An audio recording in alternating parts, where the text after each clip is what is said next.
Greetings. This is another Gullah Observations.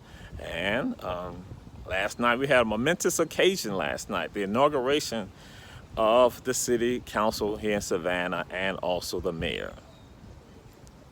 What was interesting to me, maybe I was the only one that saw this, I kind of noticed that there was not a lot of media out for this momentous and historical occasion. Maybe it was just me. Maybe it's just how little Jamal, little mind works, that I did not see a lot of media out at all. WTOC, WSAV, WJCL, WTGS, didn't see them. Now, I did see Savannah Morning News this morning had the front page of the inauguration van on it. But I was just curious that I didn't see, it wasn't noticeable. Because this was a historic moment right here with those 5 African-American women on the council, and those men on the council. All the women, all the men.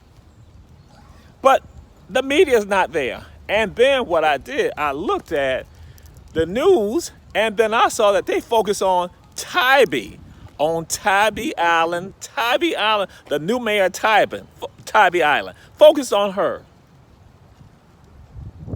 And did not focus on the largest city in Chatham County, the bread and butter of Chatham County. Yes, Tybee makes stuff happen, but the bread and butter, is Savannah. So it didn't even focus on the new seat, the new throne of power in Savannah. Yeah, this is what I tell you all. When you don't talk about who you are and don't share your story, others will not tell your story, will not talk about your greatness. You must talk about your greatness, because they showed you right in your face that they were going to ignore pretty much the historic moment that occurred at the Civic Center Johnny Mercer Theater. Totally ignored it. Minimized it. Now, I'll let you know this. I've seen years before, you can Google stuff and see how they tout and they put stuff out there on other inaugurations, but this time didn't do it. I guess maybe because this time is tied to the people. See, because as long as we do the bidding of other people, it's okay. As long as we are your robots, your flunkies, your do-boys and do-girls, it is okay. But when the people, when the masses not take over, that's when it becomes a problem. Yeah, this was kind of shocking to me that we got no coverage at all. People don't want to put it out there, and they focus on Tybee and not Savannah. 5 African-American women elected to council. See, some of y'all don't understand the depth of this also.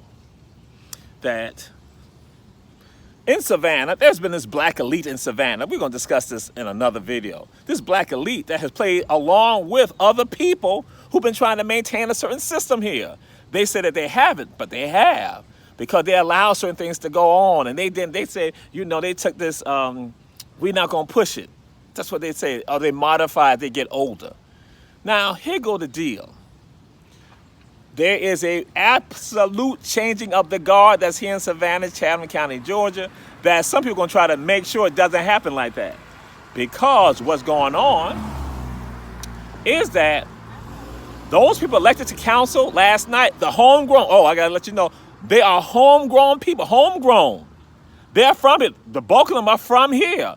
Homegrown talent. The people who've seen Savannah in the 70s, in the 80s, in the 90s.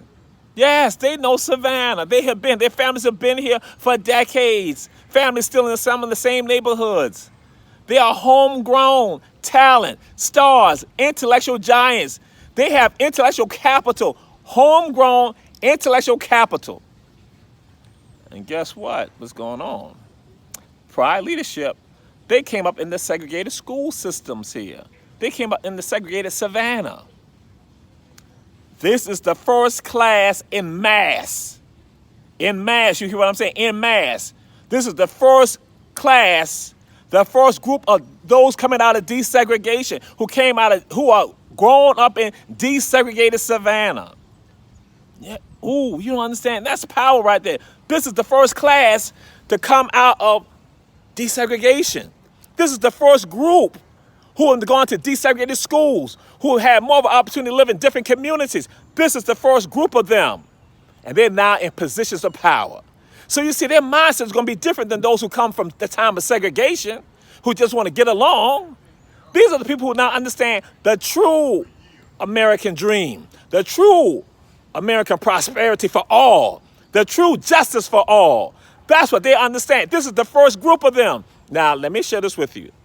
This should have happened 20 years ago, and it didn't happen because those from the segregated era still want to hold on to it, to power. When they supposed to let it go, let this group that now, those who comes in the desegregated school systems and desegregated Savannah, were not supposed to not be in charge because they now have they had the new intellect.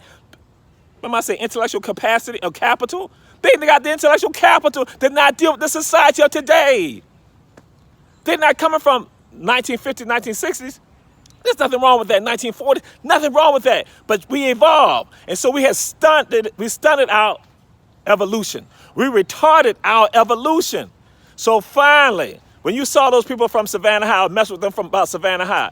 Those young ladies from Savannah High, young men from Savannah High, from Windsor Forest, guess what? They are homegrown leadership right here, and they came from the era that's been in place 20 years ago. So we're delayed. The dream was deferred wrongfully.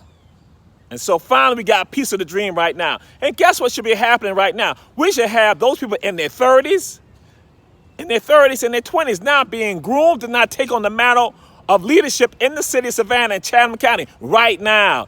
21st century, they're the ones who are going to deal with logistics. They're going to be the ones dealing with technology. That's what we should be doing right now. But again, as I said, the growth was retarded. It was stunted based on some other people wanting to still hold on to power. When your time was over with, but you held on to it, and then it affected us in the city of Savannah with our poverty rate, lack of education, lack of opportunities. You did that. So I don't let anybody slide on any of that right there. But I have shared, what I've shared, this is a new absolute day because now it's those babies, those desegregated babies right now, the ones who did not experience the full brunt of segregation. Yeah, they have experienced desegregation. So that was the time that was supposed to not come up. See, you're not supposed to let your ego get in the way for the people, for the community. You're supposed to let your heart guide you.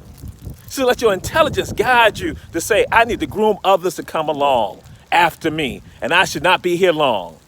So yes, that occasion, what you saw last night, I'm saying this to the media outlets, what you ignored was that there was homegrown talent that was now inaugurated to now lead this city. So is there a problem with that? Wait a minute. Is that not something good that we should tout, we should celebrate, that you have homegrown talent now leading the city right here, taking the city to another level? You should be proud of that. Not unless you want to maintain a system of captivity mentally. Yes. Yes. If you want to hold us back, you want to keep the city back for your own selfish reasons. And then those from that segregated era, if you then go along with this right here, then that means that you are not doing the right thing. Right now, we need to be applauding those young people who are now serving on city council, who are leading the city right here. Those desegregated babies. They're not going to take it to where it needs to go. Because see, sometimes we get scared of people who got intellectual genius. No, you should embrace them and then let them work the plan. And so that's what's going to happen right now. So, but again, I found it interesting. I didn't see the media out there, and some of y'all don't understand. If we don't tout our greatness, no one else will. And they make you think that you're still beholden to them. They don't have the power. You got the power. You, the people.